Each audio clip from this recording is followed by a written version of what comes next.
and instead not looking at what is in the moment. And so that's a huge one for me. Yeah, sometimes I also have spiritual FOMO, which might sound really weird.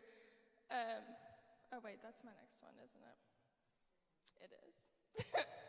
Back up. Sometimes, so this is a different one. Sometimes I have like career FOMO. Maybe some of you all feel like this. When people ask like, when I was in college, I went back and forth on a career like 700 times, and now I'm doing none of that. But I felt like if I pick something, like if I pick being a teacher, then I'm going to miss out on being a vet, which I never wanted to do. But, you know, like there's all these things, like if I commit to something, I'm going to miss something else that could be really cool for my life. And so even now I feel like that. I'm like, man, I missed out on getting summers off, like all these things. But also there's another level of spiritual FOMO when it comes to my career. And sometimes I feel like if I'm not writing books one day or like speaking at a big event, then maybe I didn't do like the secret spiritual sauce that I was supposed to do in my career. And that's just an area of FOMO that I live in pretty often.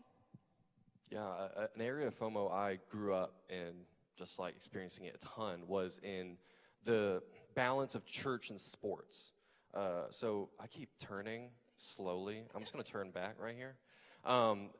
So growing up, I played a ton of different sports. In high school, when we commit to something better, we don't have to harp on those things because we're not missing out on Jesus. And Nick already said it, but Jesus is greater than anything you're going to miss out on. And so if you commit your days to staying within the care of him, he protects you from so much hurt that you didn't even know maybe you needed to be protected from. And so I wanted to share this with you. This is like high school Suze, because I know that some of you are in this place. I have a really outgoing personality, and I love to be like loud and weird and wild. Like it's just true of my life. Wait, what were those three? Loud, weird, wild? Yeah. Autobiography, Sue Settles. Wild, weird, and loud is actually what anyways, and the truth, like that's just like, I love that. Like I'm all about being weird and wild. And honestly, my personality just leans so much towards the party scene. Like it's just true. People used to tell me that in high school, and I just know that to be true because I love it. Like I love to bop. I love the Cotton Eye Joe. Like I love all the things. But in high school, like I was really too busy playing sports to party. And I look back now and I'm like, wow, God really protected me in that way because I would have been insane.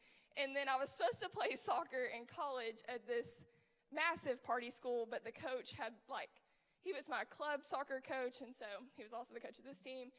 And we had conversations. I wanted to play at that school, but they were known for partying. And all these things happened in my life where I didn't play soccer anymore towards the end of high school. But I look back now and I'm like, wow, God really protected me from that because in college I would have gone insane. And I just look back and I'm thinking I had so much FOMO in college. And I look there were days in college where Natalie doesn't even know this in our room, but we were together all the time. But I would literally cry because I wasn't at the other school playing soccer. That's all I'd ever dreamed of. That's all I ever wanted. But another part of me looks back and thinks wow, the kindness of God in my life to protect me from that. He didn't let my foot slip. My foundation really was Jesus. And that's not to say I didn't have other, I had my fair share of Sue's sin. It's not that's perfect Sue's. But the truth is God protected me so much. And that meant I missed out on something I really loved. I didn't get to play soccer in college. What a bummer. I'm still a little mad about it. But God saved me from so much hurt and pain that I didn't even know that I needed to be saved from. That's just true. And I would have made a lot of stupid decisions.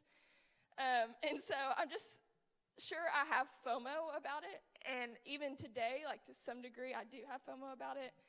And I wish I was somewhere different playing soccer. But God saved me from so much hurt. And so, I don't know. I think tonight, the truth is, God could be protecting you from things. When you say yes to Jesus, he could be protecting you from things that, as I stand in these days, I look back and I'm that was God's favor and kindness over my life.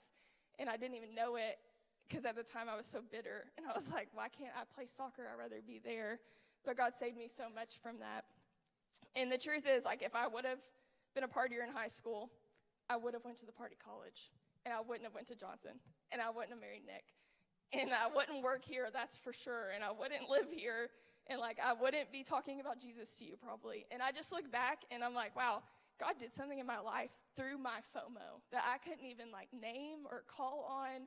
And now standing here, I'm like, this in itself is a miracle of the mystery of God, because I shouldn't be here. And so it's just true that you're going to miss out. Like it's a literal fact that yes to one thing is no to another. And so that's just true. But God is protecting you. And so when you choose him, you lean into him, you're off stage with him, like he'll protect you from things that you don't know he's protecting you from. And so this is kind of, I think FOMO is a heavy topic if you're actually processing FOMO. And so we're going to split into life groups. And this is just, from my life, I know that FOMO wreaked havoc in so much like messiness in my life when I was in middle school and high school. And so really try to process this with your group, because if you're honest, you'll start to see how FOMO and following Jesus has like unfolded in your whole life. So, how do you want to split? Just like we normally do this, everybody stand up.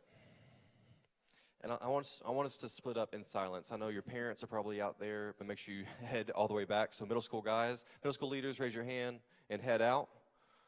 High school guys, leaders, raise your hand, head out. High school girls, leaders.